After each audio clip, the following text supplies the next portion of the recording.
नमस्कार। आज हम बात करेंगे हाइब्रिड खेती के बारे में।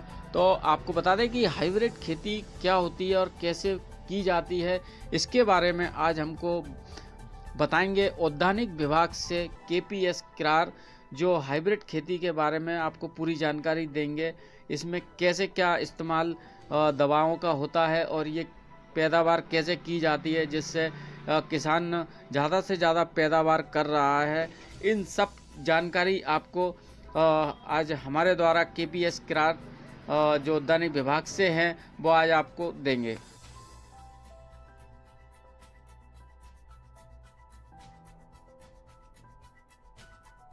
नमस्कार सभी किसान भाइयों को। मेरा नाम केपीएस किरार है। मैं उप संचालक उद्यान जिला गुना हूँ। और हाइब्रिड टेक्नोलॉजी क्या होती है कि जब दो स्पेसीज के बीच में या दो वैरायटी के बीच में, जब विभिन्न गुणों वाली दो प्रजातियों के बीच में आपस में संकर कराया जाता है, आपस में क्रॉस कराया जाता है, तो जो संकर ओज की वजह से उत्पादन बढ़ता है, उस टेक्नोलॉजी को हम हाइब्रिड बोलते हैं। क्योंकि ये F1 पीढ़ी में यानी पहली पीढ़ी में ही इसके गुण जो है वो संधारित रहते हैं। इस वजह से हम देखते हैं कि हाइब्रिड का जो बीज होता है वो हर साल हमें नया उपयोग करना होता है। एक और ये बात बिल्कुल सही है, हाइब्रिड जो है बहुत ज़्यादा पैदावार देता है।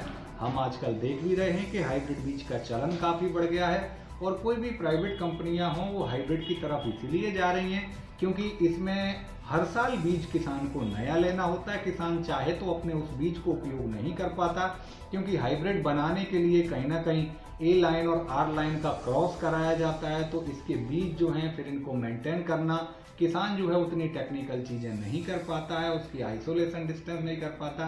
तो ये हाइब्रिड टेक्नोलॉजी है, पैदावार काफ़ी अच्छी देती है और इस टेक्नोलॉजी से जो है यही फायदा कंपनियों को है।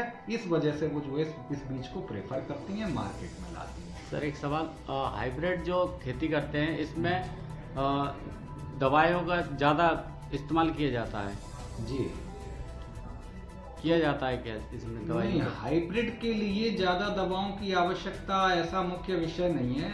आजकल जो है एक दवाओं का या खाद का ज़्यादा डालना लोगों को ऐसा लगा है कि अधिक पैदावार की चाह में हम लोगों ने जो एक निर्धारित मापदंड है उससे कहीं ऊपर हम दवाओं का उपयोग करने लगे हैं।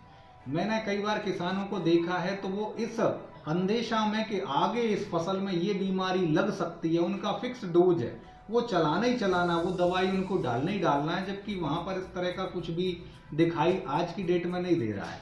इसके लिए कुछ इस तरह के पैरामीटर निर्धारित किए गए हैं। जैसे अगर हम बात करें कि चने का खेत है तो ITL एक लेवल होता है, ETL इकोनॉमिक थ्रेशोल्ड लेवल, कि आप प्रति मीटर कतार में, 1 मीटर की अगर कतार में आप ऐसे 10-12 जगह देखें 2 इल्लियां अगर आपको मिलती हैं तो उस स्थिति में आपको दवाई का स्प्रे प्रारंभ करना चाहिए। यानी उस समय आप डालें या ना डालें वो बराबर बैठता है। लेकिन इस अंदेशा में कि आगे इल्ली लगेगी इसलिए बिना कुछ दे के दवाई डालना कहीं ना कहीं पर्यावरण को नुकसानदायक है, कहीं ना कहीं फसलों के लिए नुकसानदायक है और अल्टीमेटली मानव स्वास्थ्य के लिए बहुत ज़्यादा नुकसानदायक है। दूसरी चीज़ एक और आती है, किसी कंपनी ने दवा के पैकेट पे लिख दिया है कि 5 ml प्रति पंप। अब क्या हुआ कि दुकानदार ने उसको 10 ml प्रति पंप लिख के किसान को दे दिया है और किसान ने लेबर के खर्चे को बचाने के लिए 20 ml प्रति पंप उसको स्प्रे कर दिया है। तो जो दवा रिकमेंडेड थी 5 ml प्रति पंप, वो जागरूकता के अभाव में 20 ml प्रति पंप गई, यानी उसकी सांद्रता 4 गुनी अधिक हो गई। और ज़्यादातर जो दवाएं होती हैं उनको पौधा सोख लेता है, जैसे कि रस चूसक कीट हैं, उनके लिए जो सिस्टेमिक इंसेक्टिसाइड उपयोग होती हैं उन्हें पौधा चूसता है और रस चूसक कीट जब उस पौधे से रस चूसते हैं तो उसके साथ दवा उनके अंदर जाती है और वो मर जाते हैं। इस टेक्नोलॉजी से काम होता है। तो लेकिन जो रस पौधे ने वो दवा को चूस लिया है, बाद में वो कहाँ जाएगा? बीज के अंदर जाएगा।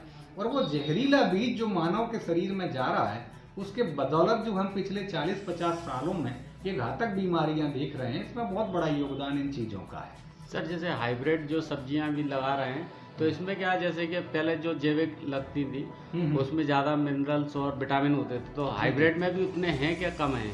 नहीं, जो सामान्य रूप से जो पहले हम देसी सब्जियां जिनको कहें कि उनमें टेस्ट भी अच्छा होता था, उसके पीछे एक तो बीज का भी मुख्य कारण है। कहीं ना कहीं हाइब्रिड में अधिक उत्पादन की चाह में इस चीज़ को पीछे छोड़ दिया है कि उसमें टेस्ट कैसा है, उसके अंदर मिनरल्स कैसे हैं, इन चीज़ों पे शायद कम फोकस किया गया। मुख्य फोकस है उत्पादन को।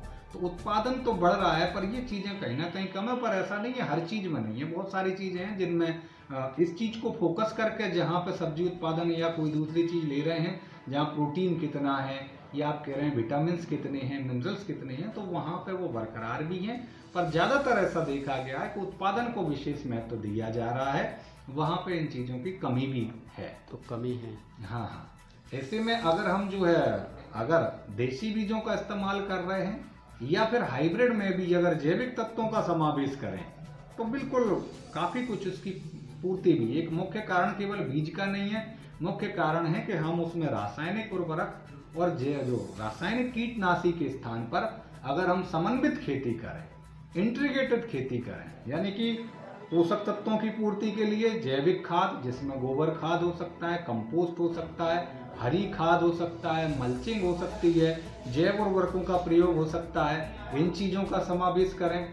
हम पेस्टिसाइड ज़्यादा जो है फसलों के ऊपर डालने की बजाय कुछ देसी चीज़ें जैसे नीम के पत्ते हो गए, अकौआ के पत्ते हो गए, गौमूत्र हो गया, इनका जो है एक इनसे बनी हुई चीज़ों का इस्तेमाल करें तो टेस्ट भी बरकरार रहेगा, पोषक तत्व भी बरकरार रहेंगे और मानव स्वास्थ्य भी